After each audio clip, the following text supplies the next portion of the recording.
The Temple, a Book of Prayer by W. E. Orchard. Copyright 1913. Dedicated to all those who, weary of fruitless quest and endless argument, are willing to try the way of prayer. Introduction. Some account of the origin of the prayers which compose this book may prove interesting to the reader and is perhaps necessary in order to prevent their improper use. Although they were mostly composed for use in congregational worship, the writer ventures to hope that they will not be used liturgically, and he does not recommend them as a model for public prayer.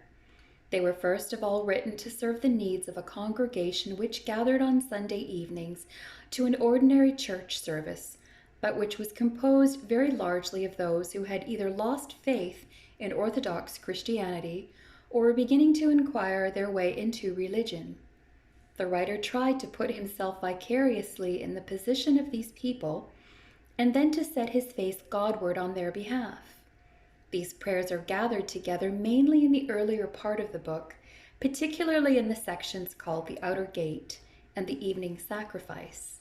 The prayers in the later sections were mostly used at morning service when the congregation was of a more confessedly definite Christian type. It might also be explained that although the prayers were written out of carefully beforehand, they were not read in the service, nor was any attempt made to commit them to memory. They were written out rather to prepare the writer's own mind and spirit. They were afterwards corrected by the memory of their actual utterance and other ideas which found expression through the inspiration of the time were included.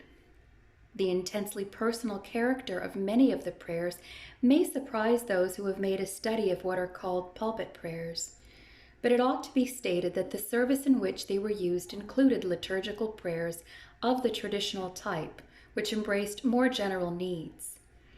It is the conviction of the writer that public prayer ought to be either liturgical or personal, and that what is suitable for one type would be unsuitable for the other. Every adequate service of prayer should contain both. These prayers have now been gathered together to meet the needs of private devotion, in the hope that their somewhat unusual form may make them more attractive than books of prayer often are, and thereby the mere reading of them may set some unaccustomed feet upon the path of prayer. They are therefore recommended rather as meditative preparations for private prayer, with the idea that they may stir the soul to adventure for itself upon this greatest of all unexplored territories. The plural form appropriate to common worship has been deliberately retained in order to remind the novice that he does not set out upon this path alone, but in company with a great number of living and dead, and also as an acknowledgement that whatever inspiration these prayers may contain is derived from that mystical contact and interpretation of souls which the effort to lead a congregation in prayer sometimes establishes. The writer would offer these prayers as the best contribution he can make towards the solution, not only of the problem of prayer, but of the general problem of personal religion. One can argue about prayer and religion indefinitely to very little effect. And although the writer is convinced that prayer is the highest exercise of the rational mind, and religion is the very basis of all thought, yet it is impossible to give a full rational account of religion before one has awakened to the needs of one's own soul.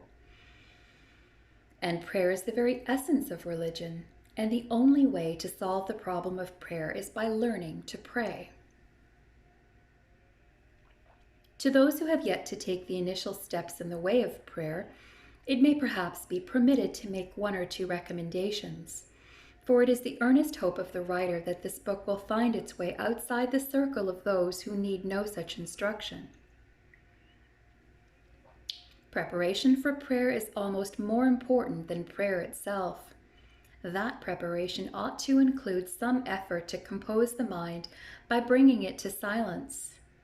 This need not be of any great duration, but it ought to be attained before one goes any farther.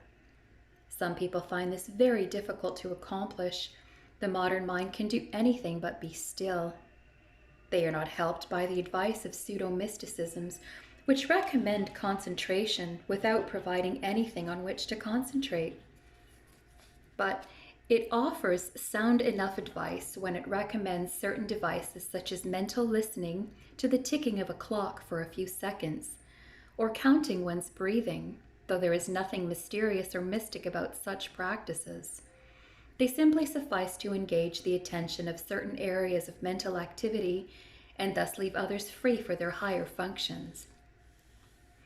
Let there follow this first silence some familiar ascription, such as "Glory be to God on high," "Holy, holy, holy." If the Spirit takes fire at this, let it have its way. If not, then have ready to hand some prayers of the great masters. Then let there be silence again to see if the soul will stir on its own account. Only this time the silence needs to be longer. If words now come, let them have free course, and let the prayer be audible. This audible prayer may pass into a still higher silence, either the dumb stretching out towards God, or the actual contemplation of His glory, in which every faculty is held awed and adoring.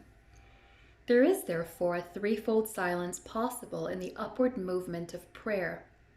The silence which comes when the soul issues the command to every other faculty, "Be still." The silence which may be described as waiting on God, which is indeed the actual Hebrew for that expression. And the silence which God imposes when there is with Him all the giving and with us nothing but the receiving. It must be understood, however, that this is an analysis of what happens, rather than a prescription of what ought consciously to be followed.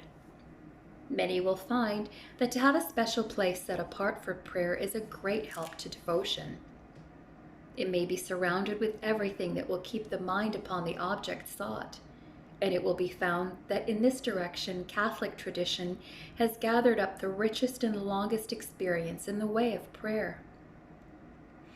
Others may fear or even despise outward aids, though they should be warned against any assumption that to do without them is a sign of superior grace. Perhaps it is also necessary to remind the uninitiated that the setting apart of regular times of prayer, however short, is most desirable, and the value of them is not to be judged by the fact that those will rarely be the times of greatest devotion, or when the heights of communion are attained. But they may be preparations for the great times. In the writer's very limited experience of these higher reaches of the life of prayer, he has always found that any great visitation of God, which has surprised the soul when it was not consciously seeking, has nevertheless nearly always followed some more assiduously disciplined season of prayer. It needs to be said again that it is as a preparation entirely outside this process that these prayers are put forth. They are best described as meditations, but if they help anyone farther along the way, even though it means casting this book aside as no longer of service, then the writer's purpose is served. Signed, W.E. Orchard. The good Lord pardon every one that setteth his whole heart to seek God, though he be not cleansed according to the purification of the sanctuary. 2 Chronicles 30, verses 18 and 19.